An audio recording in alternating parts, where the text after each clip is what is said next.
Countries in the world come in all different shapes and sizes. Some are huge while others are tiny, and then some have very clearly defined shapes like these, and others, well, not so much. Borders are a funny thing and don't often make sense without some historical or geographical context. Sometimes borders take on an exceptionally bizarre look, extending away from the home country like a tentacle or an extra limb. This is called a panhandle or a salient, and we are going to look at 5 of the strangest examples of these from around the world. To begin with, we're going to Italy to look at this example, the province of Trieste. This province extends 48 kilometers or 30 miles down the coast away from Italy and into Slovenia. History is the reason why this situation exists today. Basically, this entire territory used to be a part of the Austro-Hungarian Empire, and outside of Battlefield 1, nobody has ever heard that name in a very long time because World War I happened and Italy took over a bunch of their land after winning. But then Mussolini happened and Italy lost World War II, and therefore lost pretty much all of that territory that they had won in the First War. Trieste became an independent city-state under UN protection in 1947, but that only lasted until 1954, when the tiny country's territory was divided between Italy and Yugoslavia. The part that Italy occupied in 1954 remains the border of today, and that is why the border here looks so odd.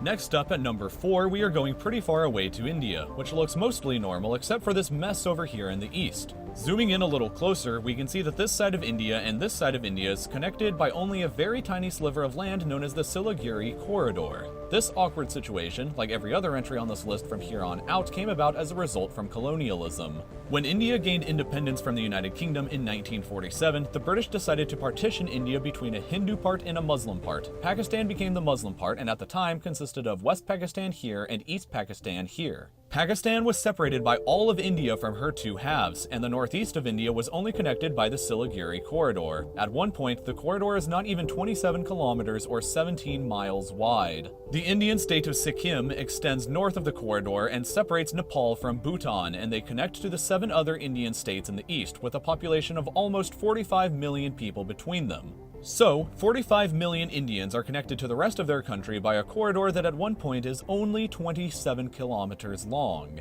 We're going to move slightly up north to Afghanistan for our next example. Much like how an appendix serves no clear purpose to humans any longer, the Wakhan corridor in Afghanistan seems like it makes no sense. It is a part of Afghanistan that stretches out for a very long 350 kilometers or 220 miles away from the rest of the country. In width, the corridor varies from between just 13 kilometers to 65 kilometers, or 8 to 40 miles. The corridor means that Afghanistan shares a tiny land border with China and completely separates Tajikistan from Pakistan. It doesn't make much sense now, but pushing the clock back over a century explains why it exists today.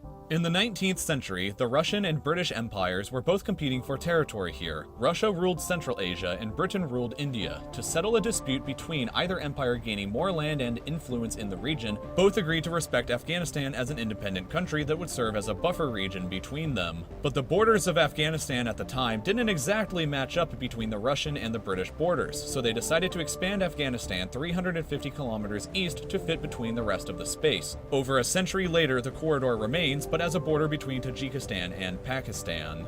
Our next 2 entries are both located in Africa, whose colonial past is obvious when you look at the continent's borders. We're going to start with the Democratic Republic of the Congo, which has not 1 but 2 panhandles. The Congo used to be a colony of Belgium, and the Belgians created this one on the left called Congo Central so that they could access their enormous colony from the ocean. The second down here is called the Congo Pedicle. It cuts between 200 kilometers into Zambia and varies between 70 to 100 kilometers wide.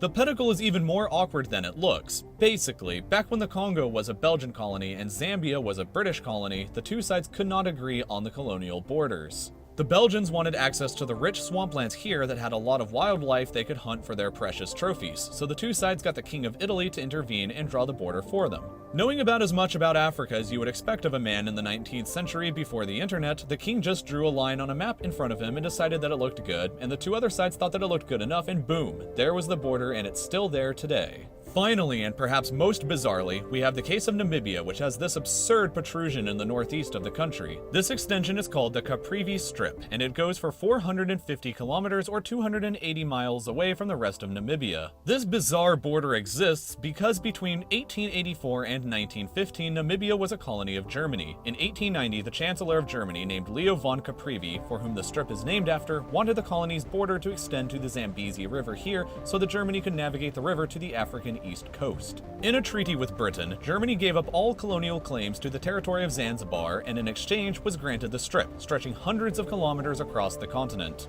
It makes less sense when you look at an actual ethnic map of Africa, which roughly looks like this. As you can see, the strip covers numerous ethnic and linguistic groups that were not taken into any consideration prior to the decision. Today, the existence of the strip means that Botswana is almost entirely blocked off from bordering Zambia, other than a very tiny opening on the Zambezi River here, and Namibia almost borders Zimbabwe just 200 meters down the same river. There are a lot of other strange borders in the world to be covered, but that's all for now.